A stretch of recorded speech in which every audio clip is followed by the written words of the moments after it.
Hi there, I'm Kiki from Meal Garden, and I'm here with Kristine Peacock from Meals That Matter, who is one of our meal experts in Meal Garden. And I'm really excited to be here today because we're going to be doing a recipe demo, specifically of one of the recipes in your collection, high-fat snacks. Yes.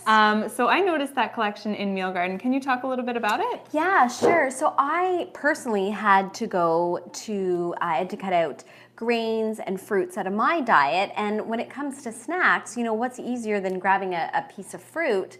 I couldn't do that anymore. So then I naturally went to higher fats. And I gathered a collection of high fat, healthy fat recipes that are super simple to make. They are often a take on an indulgent recipe, but I've added in some healthy fats. What's great about high-fat snacks, many people that I talk to have heard about the keto diet, and they're very curious about that. So a keto diet is a high-fat diet with moderate protein and limited carbohydrates. So you don't have to be on a keto diet to enjoy high-fat snacks. Yeah. In fact, high-fat foods are really beneficial for anything to do with your nervous system. Okay. So anything to do with the brain. So we talk about food and mood. So high-fat food is great for depression, for Alzheimer's, for children with ADHD or any neurological or brain disorders, for people with seizures, brain cancer.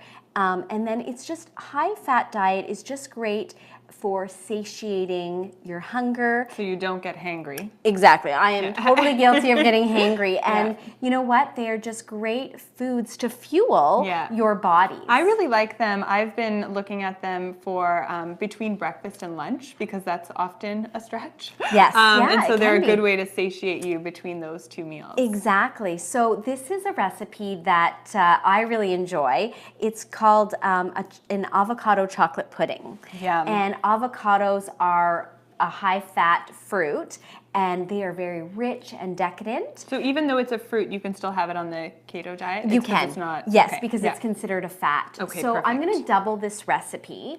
And so we are going to start off with 4 ripe avocados. And I've got some beautiful avocados right here. Lovely. It's always nice when you get the pretty ones. But again, because you're blending this one, if you don't have pretty ones, if they're kind of near the end and they're maybe brown, nobody's going to notice. Yes, especially even if they're brown because we're adding something brown anyway. Exactly. So this is a great way to use up those soft avocados. Perfect. So I'm going to add to that a 1/4 cup of maple syrup, which is a nice sweetener. It's not too much sweetener. Okay. And certainly if you're serving this to kids or somebody who's just coming into clean eating, you might want to add a little bit more sweetener. I always say a spoonful of sugar helps the medicine go down. So you can definitely add a little bit more maple syrup to that.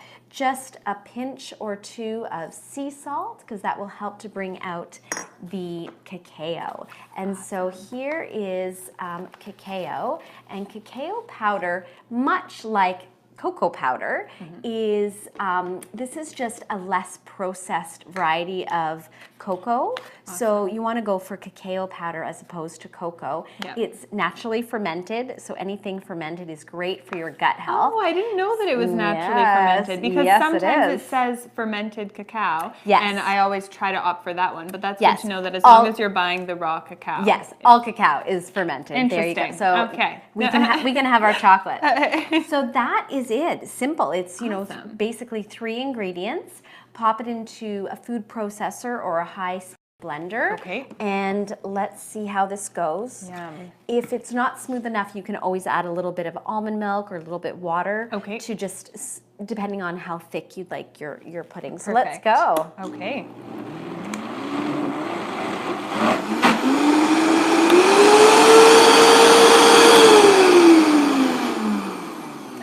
We'll stop and give it a stir. Exactly. We're going to stop and stir here. I don't have my tamper because sometimes these high-speed blenders eat. Oh, yes. Eat them. Mine has eaten. Yes. Yes. It's already smelling so good. So chocolatey. It is. And this is great for kids to bring to school because there's no nuts. Nuts are a great high-fat snack, but if you're trying to be school safe, you can't bring those in. So let's just blitz it together.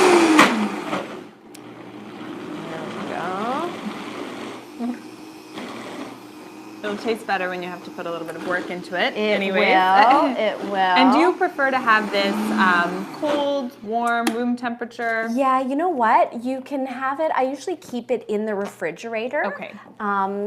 And through the magic of television, this is turning into a beautiful pudding. Wonderful. It's rich, it's decadent, and again, it's high fat, so a little goes a long way. Yeah. So I would suggest maybe a 1/4 cup as a serving. Okay. And it's a little bit sweet.